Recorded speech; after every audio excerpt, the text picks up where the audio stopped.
Hey guys, Angelo Lambropoulos, Director of Lambros Realty here again.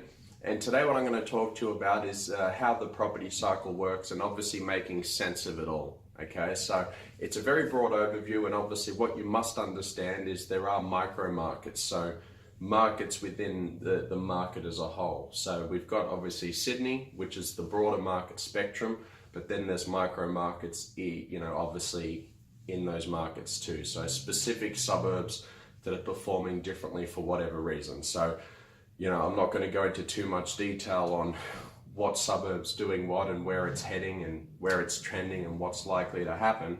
I'll be here all day, and obviously you won't.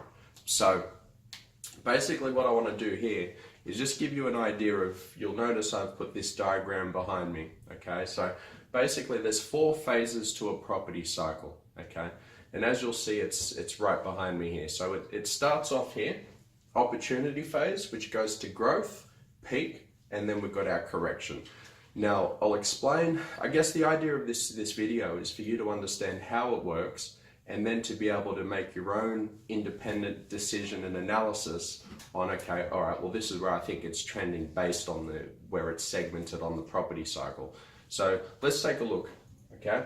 So if we look at the opportunity phase, basically that's the beginning of an upward swing and not an ideal time to sell. And I'll get to obviously the measures and the policies in a second, right? But I just want to go through this first. Then we've got the growth phase.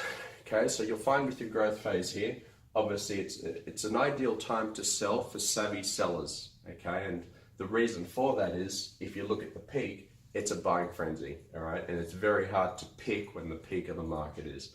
And often people hold off a little too long, which ends up in the correction phase. So you'll find that properties purchased in the peak period here, obviously don't hold their value throughout the correction phase, okay? And that's the risk you take if you're not selling here and you aim to go at the peak. I think that unfortunately, there are a lot of sellers out there that have been caught thinking that, all right, well, the boom hasn't ended quite yet, but unfortunately it had, and I'll get to when it did in a second.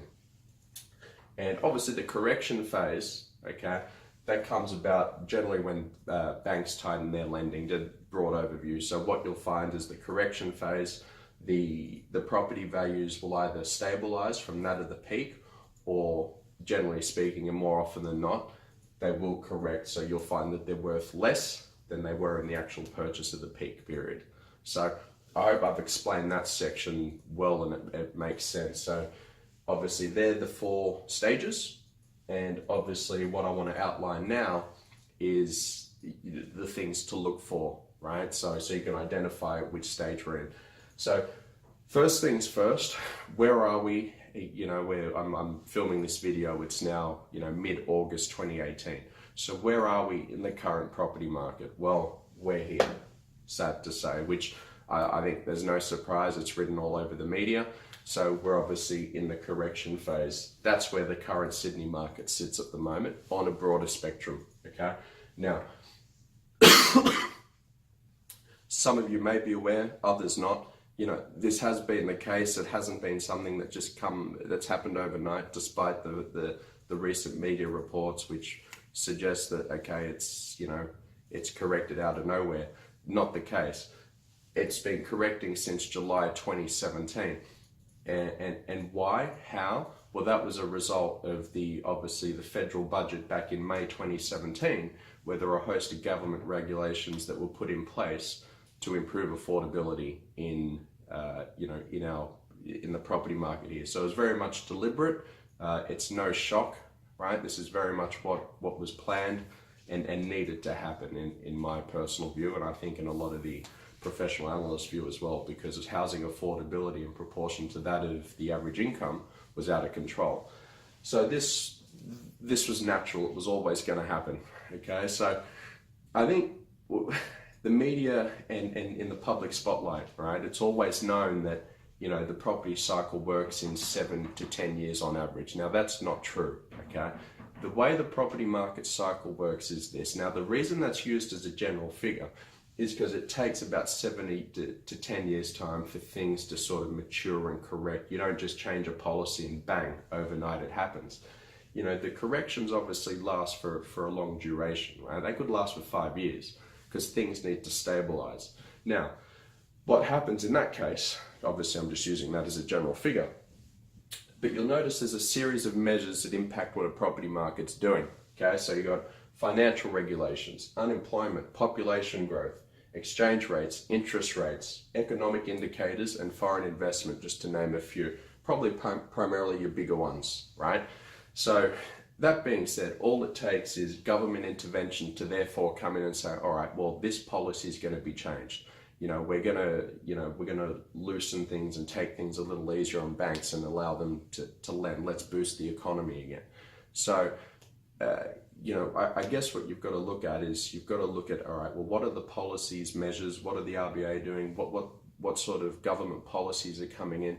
What bearings will they have on the, you know, in the property market?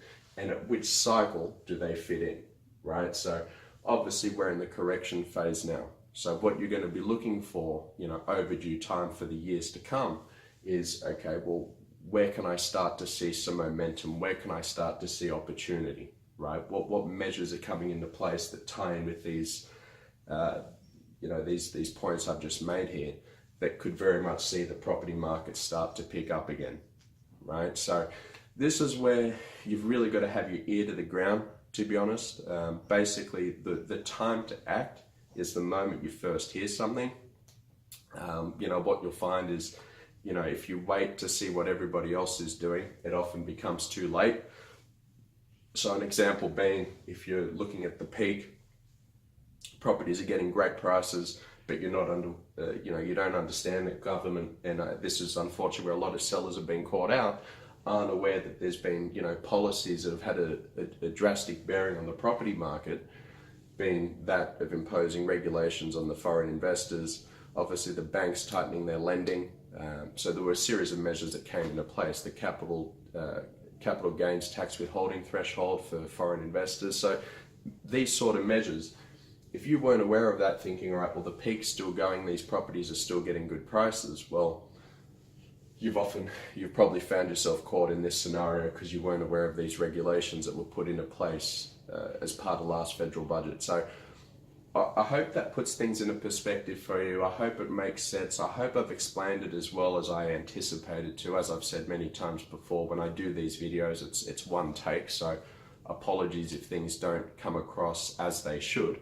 But if there are any further questions or something you feel I haven't explained properly enough and would like further clarification on, you can always contact me on 029481 0999. You can email me, info@lambrosrealty.com.au, or you can simply visit me at our Apple Tree Shops office location here in Cherrybrook, in which I'd be more than happy to answer any further questions. So thank you for watching. I hope it's helped. Again, Angelo Lambropoulos, Director of Lambros Realty, and I'll see you again next video. Thank you.